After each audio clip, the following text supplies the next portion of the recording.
Hello snowboarders of the internet, I'm your host Avran LeFeber, and in this video we'll be reviewing the Endeavor Live, their directional twin all-mountain freestyle board.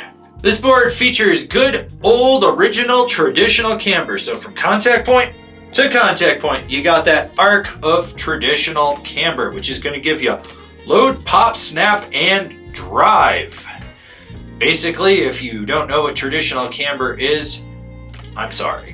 This board is available in 142, 145, 148, 151, 153, 155, 157 wide, 158, 159 wide, 161, 162 wide, 165 wide, and 168 wide. I rode this board at Copper Mountain on a day that was a mix of blue and gray skies, cooler temps, high visibility. You had chunder snow, icy snow, fresh corduroy, pockets of fresh powder, kind of just a mix of everything in between. And I rode it with my Rome Black Label bindings and my K2 Thraxis boots. This board has that high-end all-mountain freestyle flex to it, so it's a little bit on the stiffer side. Now, the nice thing about this board is it is a smooth, even, consistent flex from the nose to the tail with a little bit of torsional give. Basically, if you're an old school rider that loves camber, you're going to understand what I'm talking about here. It's just smooth and consistent all the way through this board. Now, when it comes to the stability, this board is stable. It's very lively and reactive. The big thing to notice is small micro vibrations pretty much get dissipated. You don't really feel those. It's only when you get your body jarred in those big deviations in the snow that you feel anything in this board. You know, you're riding along, there's a little whoop, you slam down a little hard, that's where you're gonna notice it. You know, you get into a terrain that's just super rutted out and you're just like, washboard effect going through it. Otherwise, super stable board, highly reactive, very poppy. This is a board for people that know how to load up camber. It's not for the faint of heart or the lazy. What you put in, you're gonna get back tenfold out of this. You gotta load that camber, and when you do, it wants to react, it wants to spring. So the more you put in, the higher up you're gonna pop. This is a board for launching rollers, sending side hits, or ollieing slow signs. And when you hit a jump, small, medium, large, it doesn't matter. This thing's still gonna boost you to the moon. It's got that much spring in it. So be prepared to pop further and higher than you thought you would with this thing. So you like buttering? Okay, cool. Nothing wrong with that on this board. It's highly reactive, and with that consistent flex pattern, you're gonna have to work for it.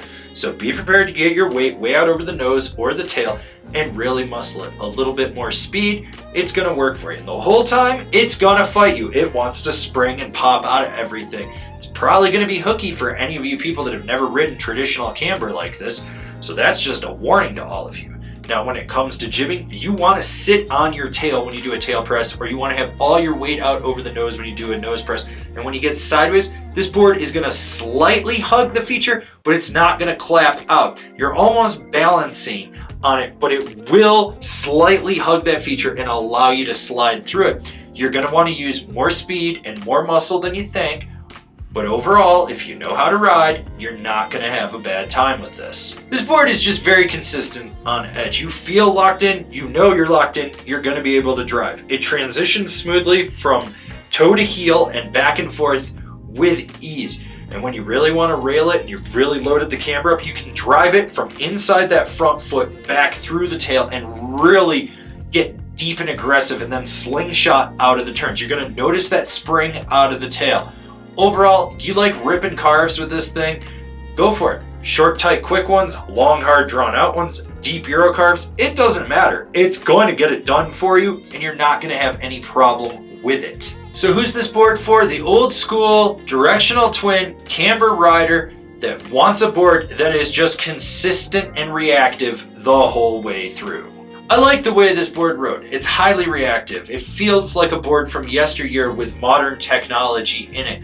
You got snap, power, drive, all where you need it. It's consistent, whether you're railing turns from edge to edge, or you're popping off a lip, or ollieing over a fat skier family. It doesn't really matter. For all you old school guys that are bitching and moaning that there's not camber and boards like this out there, this is a solid option for you. You need to be looking at it. Comparable boards: the Interior Plane Project Honolulu, the Capita Outsiders, the Rome Mod. This has been my review of the Endeavor Live. Do you agree? Do you disagree? Do you own one? Are you going to buy one? Leave me a comment down below. Let's have a conversation about this snowboard. If you're new here, remember to subscribe, click the bell, get those notifications. That way you're not missing any of the videos we got coming out for all you snowboarders of the internet. And if you like what we're doing over here and you want to support us more, swing on over to Angry Snowboarder VIP. I could tell you more here, but I got a video over there that explains it so much better. As always, I've been your host, Avran LeFeber, and I'll see you in another video.